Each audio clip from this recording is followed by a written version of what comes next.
আগের দিন এই টিফিনটা আপনারা তৈরি করে রেখে দিতে পারেন বাচ্চাদের টিফিন দেওয়ার জন্য।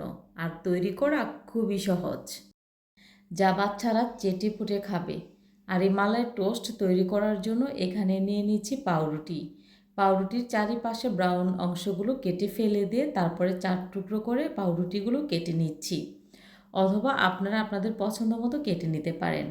প্যানে পরিমাণ মতো এখানে সয়াবিন তেল দিয়ে দিচ্ছি।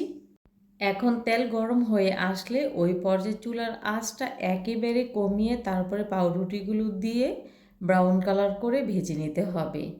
আপনি যদি এই রুটিটা হাই আঁচে ভাজতে যান সেক্ষেত্রে কিন্তু রুটিগুলো পুড়ে যাবে আর সুন্দর একটি কালার আসবে না।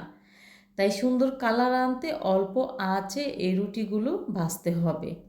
এখন আমার যে টোস্টগুলো তৈরি হয়ে গেছে আমি প্যান থেকে তুলে নিচ্ছি।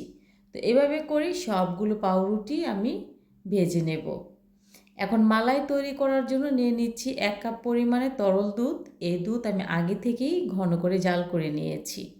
তার মধ্যে দিয়ে দিচ্ছি 2 টেবিল চামচ পরিমাণে চিনি, 1 টেবিল চামচ পরিমাণে দিয়ে দিচ্ছি কাস্টার্ড, আর 1/4 কাপ পরিমাণে এখানে অ্যাড করেছি পাউডার দুধ। আমার কাছে মনে হয় দুধ এমনিতেই ঘন করে জাল দিলে অনেকটা মিষ্টি হয়ে যায়, তাই এখানে চিনির পরিমাণটা কমিয়ে দিয়েছি। আপনারা চাইলে স্বাদ মতো এখানে চিনিটা অ্যাড করতে পারেন।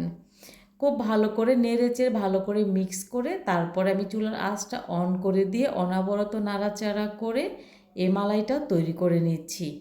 আপনারা খেয়াল রাখবেন এই পর্যায়ে এসে চুলার আঁচটা একেবারে লো করে দিতে হবে। আর এরই মাঝে কিন্তু আমার মালাইটা অনেকটা হয়ে গেছে। তো আরও একটু রান্না করে নেওয়ার পর চুলার আঁচটা বন্ধ করে তারপরে নেড়েচেড়ে এটা ঠান্ডা করে নিচ্ছি। এটা ঠান্ডা হয়ে যাওয়ার পর কিন্তু আরও অনেকটা ঘন হয়ে যাবে। এভাবে মালাই তৈরি করে আপনারা সকালের নাস্তায় পাউরুটি দিয়েও খেতে পারবেন, খেতে অনেক বেশি ভালো হয়। আমার বাচ্চারা তো অনেক বেশি পছন্দ করে এভাবে মালাই দিয়ে পাউরুটিটা। আমার কাছেও ভালো লাগে, আপনারাও তৈরি করে দেখবেন, খেতে অনেকটা বেশি ভালো হয়। আর আপনারা দেখতে পাচ্ছেন মালাই কিন্তু অনেকটা ঘন হয়ে গেছে। এখন টোস্টের মধ্যে লাগিয়ে নিচ্ছি। রেসিপি ভালো লাগলে শেয়ার করে নেবেন। আর বাচ্চাদের এরকম মজার টোস্ট তৈরি করে টিফিন দিবেন।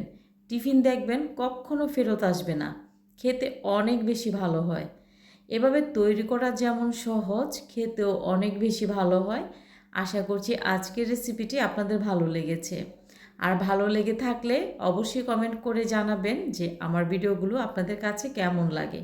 আর হ্যাঁ, আপনারা কে কোথায় থেকে আমার এই ভিডিওটি দেখছেন জানাতে ভুলবেন না। আর আপনারা যদি কমেন্টের মাধ্যমে জানান আপনারা কে কোথায় থেকে আমার ভিডিওগুলো দেখছেন, তাহলে আমি বুঝতে পারবো যে আমার ভিডিওগুলো ঠিক কোথায় কোথায় পৌঁছে গেছে। এতক্ষণ সাথে থাকার জন্য সবাইকে অনেক অনেক ধন্যবাদ।